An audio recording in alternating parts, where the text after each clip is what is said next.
Ever feel like you're just running on a hamster wheel, constantly busy but getting absolutely nowhere? Well, today we're diving into work-life balance essentials to find a blueprint for a more fulfilling life that actually works. Let's get right into it. Okay, does this feel a little too real? Yeah, you are so not alone.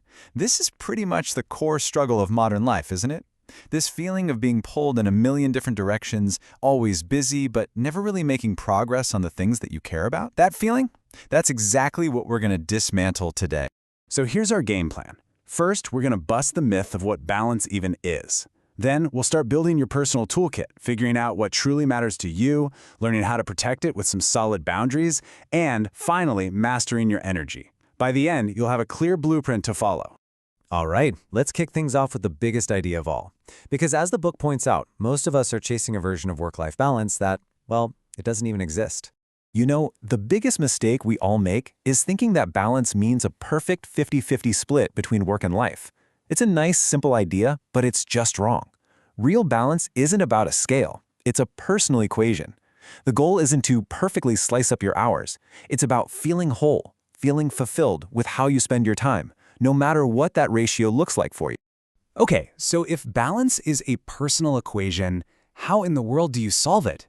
Well, it all starts by looking inward and figuring out what your unique variables are. The book lays out this really powerful three-step audit.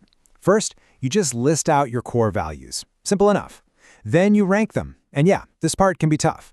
And finally, step 3, you take a hard, honest look at where your time and energy actually go. See that gap between what you say you value and what your calendar says? That is the source of all that stress.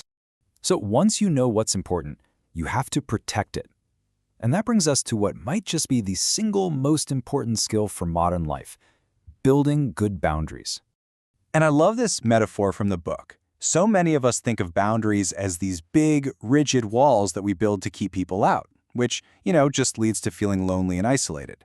But the book reframes them as gates. A gate has a hinge. It's flexible. You get to decide who and what comes in and when. It's about protecting yourself while still being able to connect with people. So, where do we actually need to build these gates? The book breaks it down into 4 key areas. First, your time, like deciding the email gate is closed after 6 p.m. Then your emotions, not letting someone else's bad mood just walk right into your day. Your physical space, of course, and maybe the biggest one for all of us today, your digital life. This is one of the absolute best takeaways from the book. It's so simple and so empowering. You don't owe anyone a 10-minute guilt-ridden excuse for protecting your time or your energy. Saying no to something that crosses your boundary is just you saying yes to your own priorities. It's not selfish, it's actually super responsible. Now let's talk about a huge mental shift. You could have the best boundaries in the world and still feel totally wiped out. Why? Well, the book argues it's because we're all managing the wrong resource. It's not about your time, it's all about your energy. Okay, this distinction is so important. We're all completely obsessed with time management, but time is finite. You only get 24 hours in a day, period.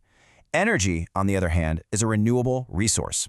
So the goal shouldn't be to just cram more stuff into your day. The goal is to match the right task to your energy level. This is probably the most practical strategy in the whole book. You need to figure out your peak energy hours, that golden 2 or 3 hour window when you're just on fire. And then you have to guard that time with your life. This is your prime time. Don't waste it on low-value stuff like scrolling through emails. Use it for the work that really moves the needle.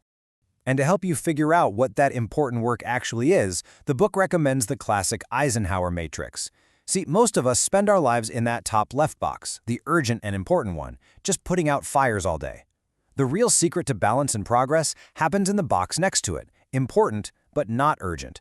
This is where you schedule time for your real goals, before they become a full-blown emergency. So when you put all of these pieces together, you get your personal blueprint for balance. But please remember, this isn't a one-and-done kind of thing. It's a living, breathing practice of constantly checking in with yourself. Look, if you only remember 3 things today, make it these.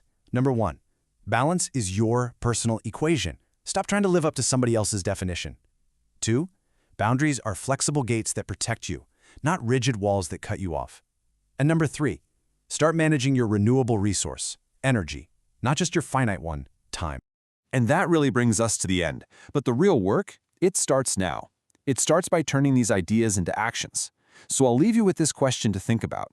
What is the one small, specific boundary you can set this week to start reclaiming your own sense of balance?